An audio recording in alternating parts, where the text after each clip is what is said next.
बिस्मिल्लाहिर्रहमानिर्रहीम। अस्सलाम वालेकुम नाज़रीन, उम्मीद और दुआ करता हूँ कि आप लोग जहाँ जहाँ पर होंगे खैर वाफियत से होंगे। नाज़रीन, यूजुअली ये होता है कि पाकिस्तान में कहीं पर भी कोई बड़ा इवेंट हो तो सहाफ़ियों की तादाद ज़्यादा होती है और वहाँ पर पॉलिटिशियंस की तादाद कम होती है।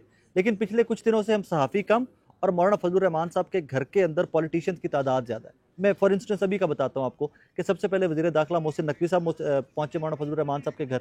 उसके कुछ ही देर बाद बिलावल साहब पहुँच गए, जो बार बार कहते हैं कि अब मैं आखिरी दफ़ा मौलाना के घर आया हूँ और मेरा ये लास्ट वीकेंड है इस्लामाबाद के बाद। इसके बाद मैं सिंध के मामलात और बाकी गवर्नमेंट के मामलात जो हैं उनमें इन्वॉल्व होऊंगा।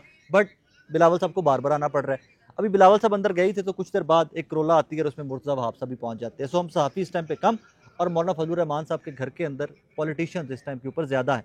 होने क्या जा रहा है, क्योंकि एक इतला तो आज की खैर आप सबको पहुँच गई होगी कि पाकिस्तान तहरीक इंसाफ की लीडरशिप जो है उनकी मुलाकात हुई इमरान खान साहब से, और किसी हद तक ये भी एंटिसिपेट किया जा रहा था कि मुमकिनात में से है कि इमरान खान साहब अप्रूवल दे दें कि मौलाना फजलुर रहमान साहब का जो मुसव्वदा है उसके ऊपर आप वोट कर दे तहरीक इंसाफ भी। बट नॉट टू फॉरगेट, उसी मुसव्वदे मौलाना फजलुर रहमान साहब वाला जो मुसव्वदा है उसके अंदर पाकिस्तान तहरीक इंसाफ के वकला जो हैं उनका माइंड भी अप्लाई हुआ हुआ है। मतलब कि कुछ सजेशंस, कुछ तजावीज़ पाकिस्तान तहरीक इंसाफ की भी उस मुसव्वदे के अंदर मौजूद हैं। लेकिन वही मुसव्वदा जो तहरीक इंसाफ के वकला ने, तहरीक इंसाफ के लीडरान ने दिया, मौलाना के साथ बैठ कर ड्राफ्ट किया, इमरान खान साहब ने उसके ऊपर वोट करने से भी मना कर दिया। रिजवान भाई, क्या लग रहा है कि वो मुसव्वदा जो बनाया तहरीक इंसाफ ने JUF के साथ मिलकर, इवेंचुअली उससे भी तहरीक इंसाफ के बानी कायद इमरान खान साहब ने कह दिया कि वोट नहीं करना उस पर? अच्छा देखें, ये आज जब सुबह ये मुलाकात के लिए जा रहे थे तो मौलाना फजलुर रहमान ने इस वफ्त को बुलाकर एक पैगाम भिजवाया था इमरान खान के नाम। और उस पैगाम, वो बड़ा इंपॉर्टेंट पैगाम था। उसका कुछ हिस्सा मैं बता सकता हूँ कि उसमें उन्होंने ये कहा था कि अगर आप हमें लीड देते हैं इस सारे प्रोसेस की तो हम आपको मायूस नहीं करेंगे और इस आईनी तरमीम का भी मामला साइड पे हो जाएगा और आगे आपके लिए भी आसानियाँ होंगी। ऑब्वियसली अगर मौलाना साथ मिल जाते हैं फुल फ्लैज तो फिर आसानियां होंगी। हाँ मतलब जी, मैटर और ऑफ फैक्ट। उन्होंने ये भी कहा था कि ये तरमीम का मामला भी हम रुकवा देंगे। ठीक है। उसका क्रक्स यही था। फिर पीटीआई का वफ्द गया। रुकवा देंगे या हमारे मुसव्वदे के ऊपर मामलात आप आगे चलें? मुसवदे के ऊपर आ जाएं, ओके। ये तरमीम मतलब इसको अभी लेके चलेंगे और ठीक है। आगे बढ़ेंगे। फिर ये पीटीआई वफ्द गया, इन्होंने मुलाकात की। वहाँ पे इमरान खान ने मौलाना फजल रहमान के किरदार की तारीफ़ की, उनका शुक्रिया भी किया, लेकिन पीटीआई वफ्द को कोई गारंटी देने का उन्होंने कोई हतमी बात नहीं की। उन्होंने कहा कि आप इंगेजमेंट जारी रखें और साथ उन्होंने ये कहा कि जो एहतजाज है उस हवाले से आप तैयारी करें और आप मौलाना फजल रहमान को भी ये मेरा पैगाम दें कि ये जो हुकूमत करने जा रही है उन्होंने हर सूरत करना है, क्योंकि हुकूमत नहीं कर रही है, कोई और कर रहा है और ये एक पूरा ग्रेटर प्लान है। मोहसिन नकवी साहब कर जी हाँ, जो ये मौलाना ने आज भी जो मौलाना ने भी कहा। अगले रोज कहा। और उन्होंने ये कहा कि इसलिए मौलाना फजल रहमान साहब को आप इस बात के ऊपर भी इंगेज करें। थोड़ा सा आगे कि आ ये जाए, खातून ने गाड़ी पार्क करनी है, आगे इसी तरह बात करते ओके हैं। सो वो उन्होंने पैगाम भिजवाया। फिर पीटीआई वफ्द आया। हाँ। आगे उन्होंने पहले प्रेस कॉन्फ्रेंस में इमरान खान की ज़ाहिर है जो 2 हफ्ते के दौरान उनके साथ वहाँ पे गुजरा वो बताया। फिर मौलाना के पास जब वो आए और उन्होंने वो जो पैगाम है उसका तबादला किया, लेकिन मौलाना फजल रहमान ने उनको कैटेगोरिकली बिठा के कहा। उन्होंने कहा देखें, आपको इमरान खान ने ये मैंडेट दे दिया है कि आप मौलाना के JUI के मुसव्वदे के गाड़ी ऊपर पार्क कर दे यार। ओके JUI के मुसव्वदे के ऊपर उन्होंने कहा कि आप जो आप ये लें। उन्होंने कहा आप एक साइड कमरे में जाएं, आराम से बैठें, इसी घर के जो अंदर ही। इसी घर के अंदर जो तरमीम आपको लगता है कि इसके ऊपर आपके एतराज़ है, आप हमें वो बाकायदा तहरीरी शक्ल में अपने एक ड्राफ्ट बना के दे दें या उसके अंदर जिस पे आपको एतराज़ है वो हमें बता दें। लेकिन मौलाना ने ये कहा कि आपको आज ही हमें जवाब देना पड़ेगा। आज ही। ये हाँ, ये इंपॉर्टेंट बात है। और आज ही आप हमें ये बताएं कि आगे, क्योंकि अभी आप जाएंगे तो मेरे पास हुकूमत के लोग आएंगे जो कि आए भी, तो मैं उनके साथ फिर बात करूंगा कि पीटीआई को इन तरमीम के ऊपर एतराज़ है, इसको हम कैसे बेहतर बना सकते हैं, कैसे ठीक कर सकते हैं। अब पीटीआई का जो वफ्द है ना, वो उनके पास इतना मैंडेट तो ज़रूर है कि वो किसी के साथ इंगेज कर सकते हैं, मुज़ाकरात कर सकते हैं, लेकिन फाइनल कॉल करना या गारंटी देना उसका मैंडेट इनके पास नहीं है। इसी वजह से ये कन्फ्यूजन के शिकार है। फिर ये बैठे रहे कुछ देर, उसके बाद इन्होंने फैसला किया कि अभी हम जो अपनी दीगर क़यादत है, जो पॉलिटिकल कमेटी है, कोर कमेटी है, उमर अयूब हैं, शिबली फराज हैं, सारे तो यहाँ पे आ जाते। ज़्यादातर तो यहाँ है, लेकिन वो फैसला करने से कासिर हैं, क्योंकि उनको पता है कि ये इतना बड़ा फैसला वो इमरान खान की मर्जी के बगैर नहीं कर सकते। So that is the point. और इसीलिए वो वापस गए। हो सकता है कि वो दोबारा आए। महमूद अचकज़ई के पास वो गए, इमरान खान ने उनको भी। मौलाना की कोई मुलाकात एक्सपेक्टेड है इमरान खान से? अभी इसका कोई इम्कान दूर दूर तक फिलहाल तो नहीं नजर आ रहा। नंबर पूरा गवर्नमेंट के पास, देखें गवर्नमेंट तो ये दावा कर रही है, दावा करिए, लेकिन तरमीम गवर्नमेंट करें। जो है वो ये चाहती है, गवर्नमेंट भी नहीं चाहती। पीपल्स पार्टी का ये मौकफ है, आसिफ जरदारी और बिलावल भुट्टो ये चाहते हैं कि हम मौलाना फजल रहमान को नाराज करके ये तरमीम नहीं कर क्योंकि सकते। पता है ना कि कल को सड़कों के ऊपर जो होगा एग्जैक्टली तो वो ये चाहते हैं कि हम जो भी करें उसमें मौलाना ऑन बोर्ड हो। अब मौलाना ने पीटीआई को ये यकीन दहानी कराई है कि आप हमें अगर दे देंगे, हमारा एक मुश्तरका मुसवदा बन जाएगा तो बात आगे बढ़ेगी। अगर आप नहीं देते तो फिर मेरा भी, मैं चूंकि यार अपोजिशन में रिजवान हूं, भी इससे तो लेजिटिमेसी दे देंगे नहीं, पीटीआई इसी पार्लियामान को लेजिटिमेसी। ये यही पीटीआई का प्रॉब्लम या एतराज़ है। वो समझते हैं कि हम अगर वोटिंग के अमल का हिस्सा बनते हैं तो ये तो हमारे लिए, इमरान खान ने भी हमें ये नहीं कहा कि आप वोटिंग के अमल का हिस्सा बनो, वो कह रहे हैं कि इंगेज करें, टाइम लें। लेकिन मौलाना ये कह रहे हैं कि आप एटलीस्ट हमारे ऊपर इत्तेफाक कर लें मुसव्वदे के ऊपर, वोटिंग वाले मामले पे हम बाद में देखेंगे, आप हमें पहले गारंटी दें और उसके बाद वोटिंग तरीका होगी नहीं पालांगे। होगी, तरमीम होगी नहीं होगी, ये अगला मरहला है। तरीका पालांगे। हाँ जी, लेकिन पंजाबी पहले कहते हैं। आपको हमें एक फाइनल वो देना होगा।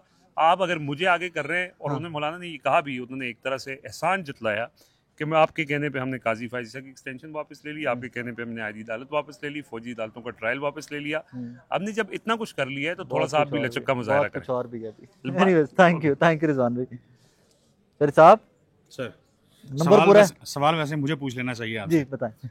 पाकिस्तान तहरीक इंसाफ के 11 MNAs जो हैं मजीद हाँ वो टूट गए हाँ और हुकूमती कैद में इत्तलात जा है, चुके हैं। इत्तलात इत्तलात है, हैं, मतलब इत्तलात। मुसद्दिक़ इत्तलात हैं। हाँ उसमें सदीक जान के बकोल हम्म, ऐसा नाम भी शामिल है जिसको देख के लोग हक्के बक्के रह जाएंगे। अच्छा, पाकिस्तान तहरीक इंसाफ का 5 रुकनी वफद जो जहाँ यहाँ पे आ रहा है या खान साहब को इनमें से मिला, नहीं था वो, देखें खान इनमें से जी बना जी नहीं था। ऑब्वियसली देखिए खान साहब, मौलाना फजल रहमान के पास स्पेस ज़ाहिर है, पीटीआई नहीं छोड़ेगी तो क्या बात बनेगी। हम्म, मौलाना फजल रहमान कहते हैं कि एटलीस्ट को मसवदा बनाएं, को पेपर लेके आएं, कोई चीज़ दिखाएं तो सही। हम्म, जब ये दिखाएंगे नहीं, जब ये बताएंगे नहीं कि तराज किस चीज़ पे है, मौलाना कैसे पीपल्स पार्टी के साथ इस सारे मामले को ठीक है, प्रोलॉन्ग करेंगे, ठीक है। कैसे चीज़ों को आगे लेके मैं चलेंगे। माजरत से यहीं पे जरा रुक जाएं, जी। आपको रोक रहा हूँ, sorry, I am stopping you here.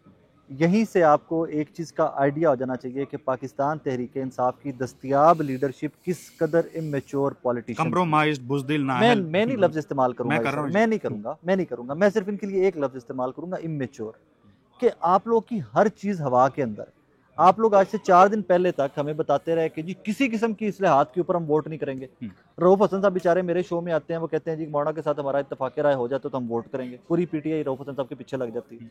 वही तमाम लोग जो पीछे लगे रऊफ हसन साहब के, आज की इत्तलात ये है कि कह रहे हैं कि जी हम कोई ड्राफ्ट ऐसा है जो मौलाना के साथ मिलकर बनाना चाहते हैं।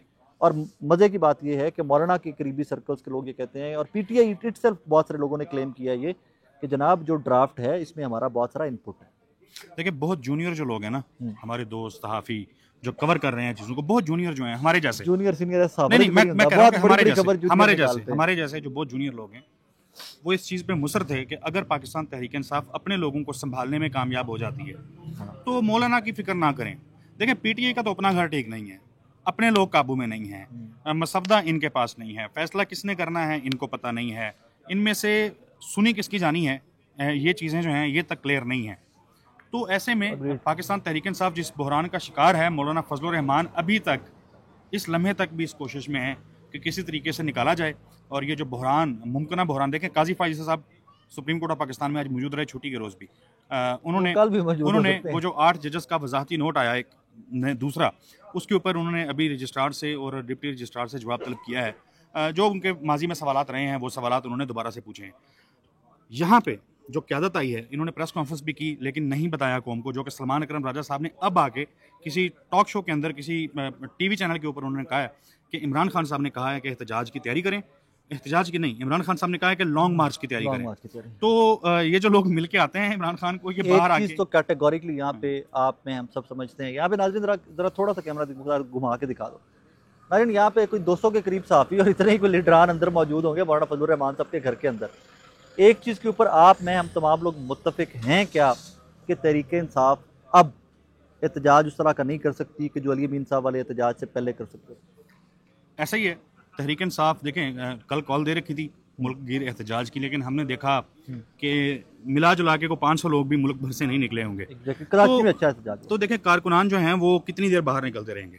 कारकुनान को जब पता चलेगा कि गंडापुर साहब हूँ या बाकी लोग हूँ मैनेज हो चुके हैं, कंप्रोमाइज़ कर चुके हैं, तो वो सिर्फ डंडे खाने के लिए, छितर खाने के लिए, लित्र खाने के लिए, जेलों में जाने के लिए तो बाहर नहीं निकलेंगे। और दूसरी बात ये कि अब इमरान खान साहब अगर कॉल देते हैं, अगर पाकिस्तान तहरीक इंसाफ के ये जो 5 लोग यहाँ पे मिलने आए थे, ये दिमाग को इस्तेमाल करते हैं, कोई मसवदा दे देते हैं, कोई एतराज़ात दे देते हैं, मौलाना को खेल लंबा करने का मौका दे देते हैं, अल्लाह आपका तो भला करे। ऐन मुमकिन है कि फिर लॉन्ग मार्च की जब कॉल दी जाए, जिसको मौलाना फजलुर रहमान लीड कर रहे हों, तो मजा पाकिस्तान आएगा फिर। तहरीक इंसाफ की वो तमाम लोग, ना सिर्फ पाकिस्तान तहरीक इंसाफ और JUIF के कारकुनान, बल्कि पाकिस्तान भर में महंगाई की वजह से पिसे हुए हमारे जो मजदूर तबकात हैं, बेरोजगार जो जितने लोग हैं, जो पाकिस्तान के इस वक्त माशी तौर पे हालात हैं, इस सबसे उकताए हुए जो लोग हैं, जो अमन अमान की सूरत हाल से, जो कानून आइन तहफ़्फ़ुज़ इन सारी चीज़ों से तंग जो लोग हैं, शायद उनकी भी सुनी जाए। ज़ाहिर है वो भी बाहर निकल आएंगे। चलें नाज़रीन, अपना ख्याल रखिएगा, इस ब्लॉग से इजाज़त दीजिए। फर्दर डेवलपमेंट्स एक्सपेक्टेड हैं, वो इंशाल्लाह मौलाना फजलुर रहमान साहब के बंगला नंबर 7 के बाहर से आपको फर्दर भी अपडेट करेंगे।